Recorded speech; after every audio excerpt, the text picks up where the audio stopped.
The Million MAGA March is happening right now in Washington, D.C., and the media can't really handle it. Let me show you what I mean with this BBC article. First, it points out that the march is called the Million MAGA March, or the March for Trump, or the Stop the Steal DC.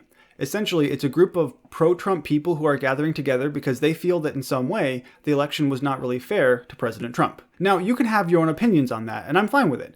The issue here is that they then pivot from the normal people to the far-right and anti-government groups, including the Proud Boys, Oath Keepers, and QAnon, who have indicated they will attend and heighten tensions over the election result. So, rather than focus on the vast majority of people who are there because they support President Trump, instead they're going to pick out those who they view as extremists and alt-right people. And they further show their own bias in this BBC article because not once do they refer to Trump as President Trump. Now, occasionally, I won't do that either because it's a lot easier to say Trump over President Trump. But when they do it, it's pretty much deliberate. Repeatedly, they referred to him as Mr. Trump. And keep in mind, this is in an article where they're saying that without a doubt, Joe Biden has won the 2020 election.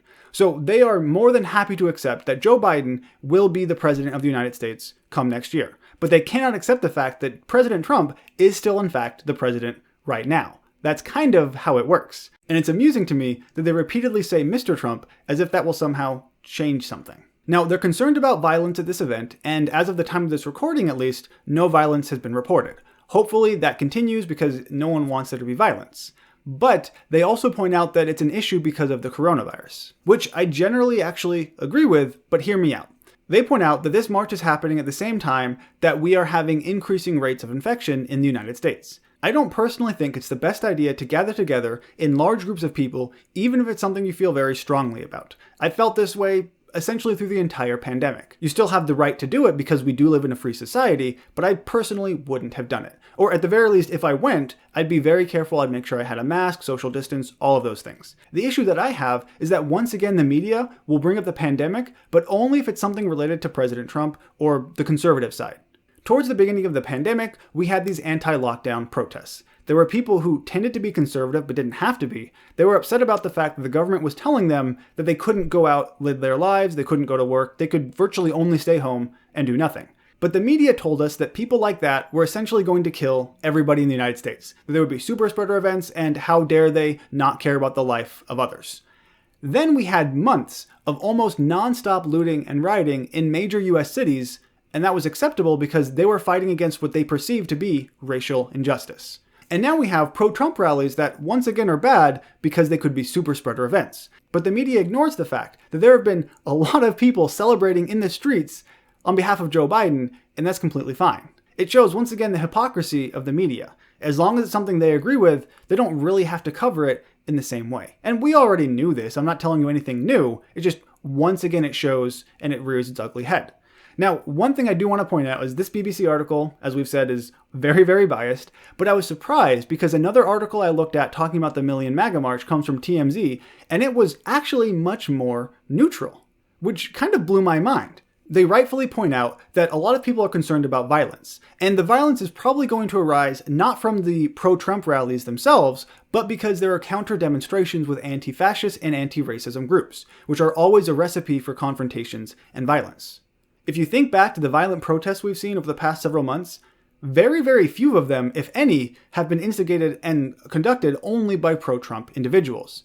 It's either been Antifa and Black Lives Matter or some combination of the two. So there being a Trump rally in Washington, D.C. does not really mean it's going to get violent at all. The violence is probably going to occur when you have people like Antifa come and instigate the violence. And TMZ recognized that. Most other media outlets, however, kind of aren't, which is amusing to me. Now, President Trump is not expected to attend or speak at this rally at all. He did, however, drive by earlier this morning, and this is what that looked like.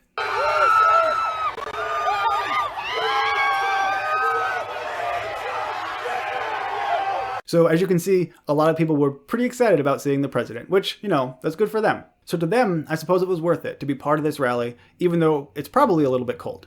Now, just to reemphasize where I stand on this, I would not have gone to that rally because I'm trying to avoid such large gatherings of people. If you are at that rally, you're probably not watching this video because you're doing something much more important, but at least wear a mask and try and social distance. The main issue that I have here is that the media will portray this, and virtually already is, as this horrible event. that they're just gathering together, they're going to spread COVID, they're going to infect everybody, and there's going to be violence in the streets because of this rally. But they ignore it when those exact things happen on their side.